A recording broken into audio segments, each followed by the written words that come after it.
नमस्कार. प्राईम पॉईंटमध्ये मी सुहास आपल्या सगळ्यांचं स्वागत करतो. तमिळनाडूच्या राजकारणामध्ये खूप मोठा खेळ खेळला जातो आहे आणि याच विषयावर मी 2 भागांमध्ये सविस्तर व्हिडिओ करतो आहे. हा माझा पहिला भाग आहे. पण नेमका खेळ काय खेळला जातो आहे? एक खेळ आहे जो खूप शॉर्ट टर्मसाठी आहे, म्हणजे कदाचित तो खेळला गेला आहे आणि संपलाही आहे. एक खेळ आहे तो ज्याला आपण म्हणतो मीडियम टर्मसाठी, म्हणजे अजून काही काळ तो खेळ सुरू राहील, खेळला जाईल. पण एक खेळ खेळला जातो आहे तो दीर्घ कालावधीसाठी, म्हणजे ज्याला आपण लॉंग टर्म खेळ सुरू आहे असं ज्याला आपण म्हणतो, दीर्घ कालावधीसाठी तसा एक खेळ खेळला जातो आहे. हे सगळं कोण खेळतं आहे, हे सगळं कोण करतं आहे? तर विजय थलपती. अर्थात विजयचं खरं नाव काय? तर विजय जोसेफ. विजय जोसेफ हा सगळा सारीपाट त्यांनी मांडलेला आहे. आपण बघितलं तमिळनाडूमधली सत्ता आली, खूप त्याच्यासाठी नाट्य रंगलेलं होतं. हे नाट्य रंगत असताना अनेक तज्ज्ञ, अनेक विश्लेषक यावर बोलत होते. राज्यपालांची भूमिका, विजय थलपतीनं काय करायला हवं होतं, काँग्रेसने एकदम DMKची साथ सोडली त्याविषयीचं विवेचन, असं सगळं सुरू होतं. पण आजच्या या पहिल्या भागामध्ये मी तुम्हाला सांगणार आहे की नेमकं DMK, AIADMK पडद्यामागनं काय खेळ करत होते. त्यानंतर यामध्ये सगळ्यामध्ये ज्या गोष्टीवर खूप टीका झाली, राज्यपालांच्या भूमिकेवर, त्या राज्यपालांच्या भूमिकेवर टीका होत असताना नेमका यातला एक खरा भाग जो समोर येतोय तो नेमका काय आहे तेही आपण बघणार आहोत. त्यामुळे तुम्ही हा व्हिडिओ शेवटपर्यंत बघा. आणि यातला एक दुसरा भाग जो आहे त्याची मी एक सुतोवाच तुम्हाला करून ठेवतो. ते खूप इंटरेस्टिंग आहे. खूप म्हणजे ज्याला मी म्हटलं ना की एक लॉंग टर्म खेळ खेळला जातो आहे तो नेमका काय आहे आणि त्या खेळाचा फायदा हा कुणाला होऊ शकणार आहे भविष्यात, ते आपण दुसऱ्या भागामध्ये बघूयात. ते म्हणजे आजपर्यंत दक्षिणेकडच्या राज्यांमध्ये शपथविधी सोहळ्याला कधीही पहिल्यांदा वंदे मातरम गीत गाऊन सुरुवात झालेली नाही. पण यावेळेला थलपतीच्या शपथविधी ग्रहण सोहळ्यामध्ये या सोहळ्याची सुरुवात ही वंदे मातरम या गीतानं झालेली आहे. काय याच्या मागचं कारण आहे? खूप इंटरेस्टिंग आहे. सगळं राजकारणच खूप इंटरेस्टिंग आहे.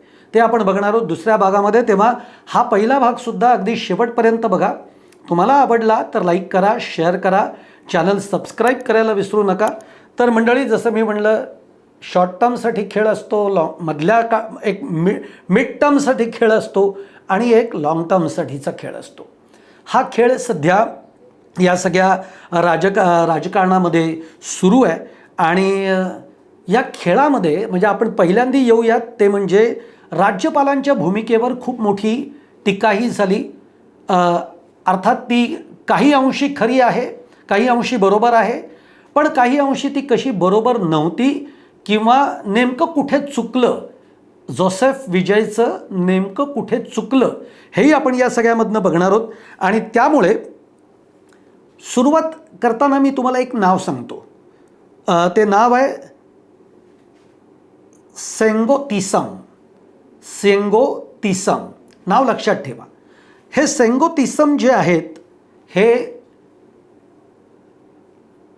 जोसेफ विजयच्या या सगळ्या आत्ताच्या निवडणुकीचं पडद्यामागून जे सगळे सूत्र हलवत होते किंवा या निवडणुकीची सगळी जी रणनीती आहे ती आखत होते, ते म्हणजे हे सेंगोतीयम.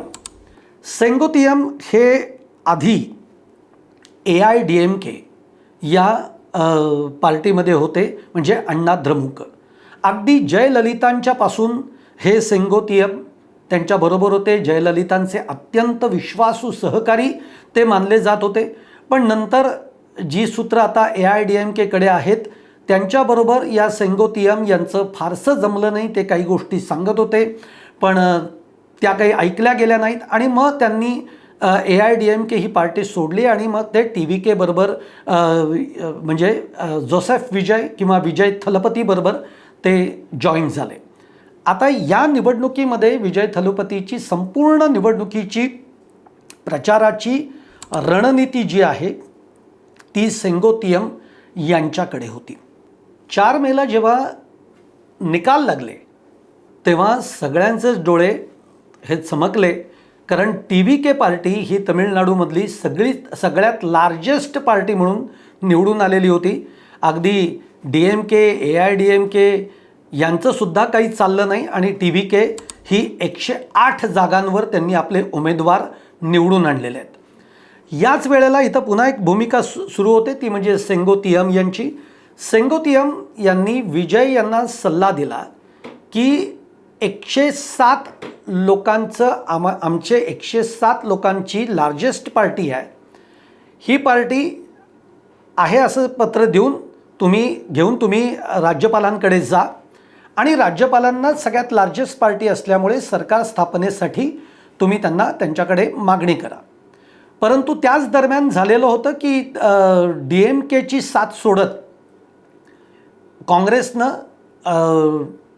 विजय यांना समर्थन दिलेलं होतं, पाठिंबा दिलेला होता. त्यांच्याकडे 5 आमदार होते. आता 7 आणि 5 झाले होते 12 आमदार. सेंगोतियम असं म्हणाले होते की तुम्ही आत्ता त्यांच्या पाठिंब्याचं काहीच दाखवू नका. तुम्ही आत्ता 107 जणांची आपले लार्जेस्ट पार्टी आहे. 107 का तर निवडून आल्यात 108 जागा, पण 2 जागेंवर स्वतः जोसेफ विजय हे विजयी झालेले, त्यामुळे ती एकच जागा पकडता येते. त्यामुळे 107 जागा आणि काँग्रेसनं जे समर्थन दिलं आहे असं धरून 5 जागांचं म्हणजे 112 जागा होतात. पण सेंगोतियम असं यांचं म्हणणं होतं की तुम्ही 107 जणांची आमची लार्जेस्ट पार्टी आहे जे निवडून आली आहे, त्या बळावर आम्हाला सरकार स्थापनेसाठी तुम्ही परवानगी द्या. कारण का तर जर का तुम्ही पाठिंबा आम्हाला मिळतो आहे हे जर पत्र घेऊन गेलात तर त्याचे अर्थ फार वेगळे निघतात. म्हणजेच काय तर सेंगोतियम यांच्या या सल्ल्याला जोसेफ विजय यांनी नकार दिला किंवा त्यांच्या पार्टीतनं तसा नकार आला आणि त्यामुळे मग 107 + 5 काँग्रेस असं पत्र घेऊन स्वतः विजय हे राज्यपालांकडे गेले. पण मग या वेळेला फरक काय पडतो तर फरक असा पडतो की याचा अर्थ तुम्ही गठबंधनमध्ये सरकार स्थापन करताय. मग जर तुम्ही गठबंधन करून सरकार स्थापन करताय तर मग राज्यपाल म्हणत होते की मला 118ची संख्या पूर्ण करून द्या. आत्ता तुमच्याकडे ती नाही आहे. तुमच्याकडे 107 + 5 112 होत आहेत, अजून तुम्हाला 6 कमी पडतात. तेव्हा ते गठबंधन तुम्ही जे काही करतायत ते सगळं पूर्ण करूनच तुम्ही माझ्याकडे या. हा तो फरक पडत होता. कारण जर विजय थलपती जर का 107 जणांचं पत्र घेऊन राज्यपालांकडे गेले असते तर कदाचित लार्जेस्ट पार्टी म्हणून राज्यपालांना विजय थलपती यांना सरकार स्थापनेसाठी होकार द्यावा लागला असता. जे की याच्याही आधी आपण बघितलेलं आहे की महाराष्ट्रामध्ये सुद्धा ही परिस्थिती उद्भवलेली होती.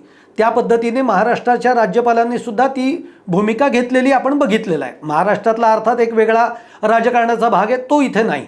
पण लार्जेस्ट पार्टी म्हणून जो काही एक राज्यपालांना अधिकार असतो तो अधिकारामध्ये विजय यांना सरकार बनवण्याची परवानगी मिळाली असती. पण या काँग्रेसच्या समर्थनाचं पत्र जोडल्यामुळे ते गठबंधनचं सरकार झालं आणि मग 118ची मागणी झाली. मग पुढे आपल्याला माहिती आहे की आता त्यांनी तर काय मुख्यमंत्रीपदाची शपथही घेतलेली आहे. मग त्यांना CPI, CPM किंवा नॅशनल युनियन मुस्लिम लीग या सगळ्यांनी समर्थन दिलं आहे आणि आता तर विजय यांच्याकडे किंवा त्या TVK या पक्षाकडे आता 122 जणांचं पाठिंबा आहे. म्हणजे 118 तर लागत होते, आता वरती 4 जागा या अधिकच्या आहेत. त्यामुळे आता विजय थलपती यांचं सरकार आहे. हा मी जे तुम्हाला म्हणलं ना, जो शॉर्ट टर्मचा एक खेळ जो होता तो खेळ हा होता. हा जर प्रॉपर जसं सेंगोतियम म्हणत होते त्या पद्धतीने जर तो खेळला गेला असता तर निश्चित विजय थलपती यांनी यापूर्वीच मुख्यमंत्रीपदाची शपथ घेतली असती, जी की त्यांनी त्यावेळेला तयारी पूर्ण करून ठेवलेली होती. आता दुसऱ्या ठिकाणी आता दुसरी गंमत यातली लक्षात घ्या. आता एक ज्याला आपण म्हणतो ना मिड टर्मचा खेळ सुरू झालेला आहे. तो मिड टर्मचा खेळ काय सुरू झालेला आहे तर आता हे जे CPI आहे, CPM आहे किंवा मुस्लिम लीग आहे, ह्या सगळ्या ज्या छोट्या छोट्या ज्या पार्ट्या आहेत त्या कोणाच्या आहेत तर त्या DMKच्या सोबत असणाऱ्याच पार्ट्या आहेत. त्या DMKचे मित्रपक्षच आहेत. आता जेव्हा DMKकडे सरकार स्थापने इतकं बळ नसल्यामुळे DMKने हा विचार केला की पुढची 5 वर्ष सत्ता नाही आहेत, अशा वेळेला या छोट्या छोट्या मित्रपक्षांनी त्यांना समर्थन दिलं तर TVKचं सरकार येईल. आणि त्यामुळे मग CPI CPM तुम्ही बघितलं असेल आधी, तर आधी या लोकांनी समर्थन दिलेलं नव्हतं. जेव्हा DMK कडनं त्यांना ग्रीन सिग्नल आला त्याच्यानंतर हे समर्थन या चारही पार्टींनी दिल्याचं आपल्याला बघायला मिळत आहे. आता या मधल्या काळामध्ये म्हणजे शपथविधी होण्याच्या आधी 2 दिवसांमध्ये पडद्यामागून जी गणितं जुळवली जात होती ती अशीही जुळवली जात होती की AIDMK आणि DMK यांनी एकत्र यायचं आणि सत्ता स्थापन करायची. आता हा देखील एक विचार पुढे येत होता, पण स्टॅलिन यांना ते अजिबात मान्य नव्हतं. कारण मुळामध्ये DMK आणि AIDMK हे एकमेकांच्या बरोबर काम करूच शकत नाहीत, अशा पद्धतीची एकूण स्थिती आहे या दोघांमधली. आणि त्यामुळे एक प्रयोग करण्यात आला. कारण AIDMK मधनंही काही लोक असं म्हणत होती की आत्ता जर आपल्या हातामध्ये आपण सत्ता घेतली नाही तर पुढची 5 वर्ष तर आपल्याकडे सत्ता नाही आहे आणि त्याच्या पुढचा नंतरचा काळ देखील आपल्याला सांगता येत नाही की आपल्या हातामध्ये सत्ता कधी येईल. त्यामुळे हा प्रयोग आपण करूयात, अशा पद्धतीचं DMK मधनंही आणि AIDMK मधनंही काही लोकांचं म्हणणं होतं. पण ते काही वर्कआउट झालं नाही की ज्याला स्टॅलिन यांनी पूर्णतः नकार दिला. आता यातली एक इतिहासात डोकावून बघायची जर गोष्ट आपण बघितली तर 1979 साली याबाबतचा एक प्रयोग नक्की झालेला होता आणि तो प्रयोग केला होता तो म्हणजे बिजू पटनाईक यांनी.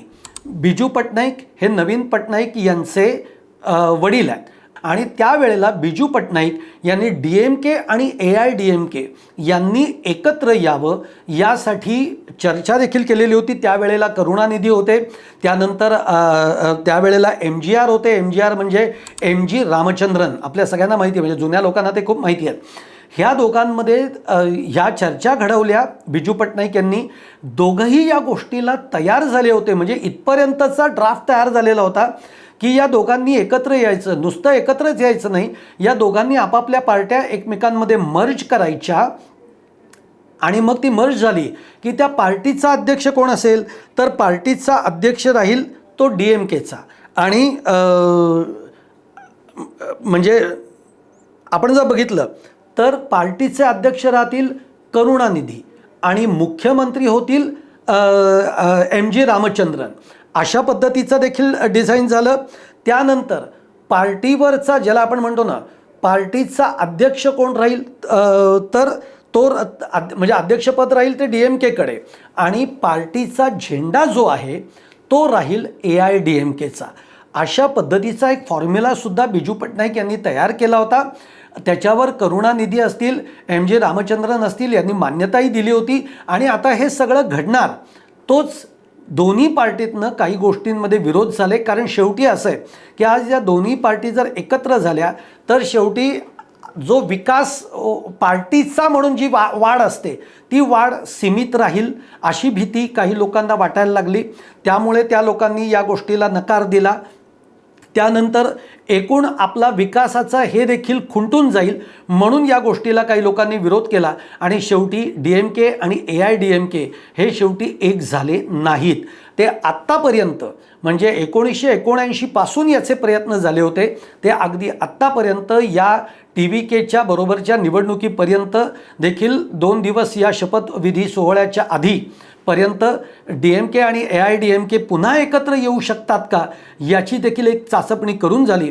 पण त्यावेळेला बिजू पटनायकांसारखा एक ज्याला तगडा नेता यामध्ये होता की जो हे सगळं घडवून आणू शकत होता, पण दुर्दैवाने ते घडलं नाही. यावेळी तसंही कोणी मध्यस्थीसाठी नव्हतं आणि त्यामुळे आणि स्टॅलिन यांची भूमिका ही फार वेगळी होती. त्यातून स्टॅलिन यांना काय वाटत होतं की आत्ता जर का आपण एकत्र आलो म्हणजे AIDMK आणि DMK तर भाजप विरोधातला पक्ष म्हणून कुणाकडे बघितलं जाईल तर मग ते विजय थलपतींच्या पक्षाकडे बघितलं जाईल, TVK कडे बघितलं जाईल. आणि हे स्टॅलिन यांना नको आहे. कारण तसं AIDMK हा भाजप बरोबर आत्ताच्या निवडणुकीतही होता. हां, हे 2 पक्ष एकत्र झाले असते तर AIDMKनी भाजपची साथ सोडली असती, पण जो भाजपचा एक कट्टर विरोधक म्हणून जे स्टॅलिन यांच्याकडे बघितलं जातं किंवा DMK यांच्याकडे बघितलं, DMKच्या पक्षाकडे बघितलं जातं, तो विरोधी असणारा पक्ष ही त्यांची एकूण इमेज ही मागे पडली असती आणि मग भाजपला विरोध करणारा कोण, तो TVK, तो विजय थलपती यांचा पक्ष ठरला असता आणि हे स्टॅलिन यांना नको होतं. म्हणून आत्ताच्या या पडद्यामागनं ज्या काही गोष्टी घडत होत्या त्याच्यामध्ये DMK आणि AIADMK यांच्यामध्ये युती होऊ शकली नाही आणि मग शेवटी DMKनं CPI, CPM आणि मुस्लिम लीग पार्टी ज्या त्यांचे मित्रपक्ष होते त्यांना विजय यांना समर्थन देण्याची त्यांनी ग्रीन सिग्नल दिला आणि मग पुढे शपथविधी सोहळा वगैरे सगळं झालं. आज तमिळनाडूमध्ये विजय थलपती किंवा विजय जोसेफ यांचं सरकार आलेलं आहे. विजय हे मुख्यमंत्री झालेले आहेत आणि आता त्यांनी त्यांच्या सरकारने धडाकेबाज निर्णयसुद्धा घेतलेले आहेत एकूणच तमिळनाडूच्या जनतेच्या दृष्टीतनं. हा एक पार्ट मी तुम्हाला सांगितला. मी म्हणलं तुम्हाला की दुसरा देखील एक इंटरेस्टिंग, तो खूप इंटरेस्टिंग पार्ट आहे. तो पार्ट म्हणजे की या शपथविधी सोहळ्यामध्ये वंदे मातरम गीतानी सुरुवात करण्यात आली सोहळ्याची, जी की आत्तापर्यंत दक्षिणेकडच्या कोणत्याही राज्यांमध्ये अशा पद्धतीच्या शपथविधी सोहळ्यामध्ये वंदे मातरम या गीतानं सुरुवात कधीच झाली नाही. मग ती आत्ताच का झाली, यामागे एक राजकारण आहे. त्यानंतर विजय थलपती यांनी दक्षिणेची एक परंपरा मोडत, म्हणजे शपथविधी सोहळ्यामध्ये एक ड्रेस कोड असतो, म्हणजे व्हाईट शर्ट किंवा व्हाईट कुर्ता आणि खाली लुंगी, ती सुद्धा रेड आणि ब्लॅक कलरच्या बॉर्डरची असणारी अशी लुंगी, असा तो खरं तर ड्रेस कोड असतो. पण तो ड्रेस कोडसुद्धा विजय थलपती यांनी मोडला आणि ते म्हणजे blazer, black pant, white shirt आणि ब्लेझर अशा याच्यामध्ये त्यांनी शपथ घेतलेली आहे.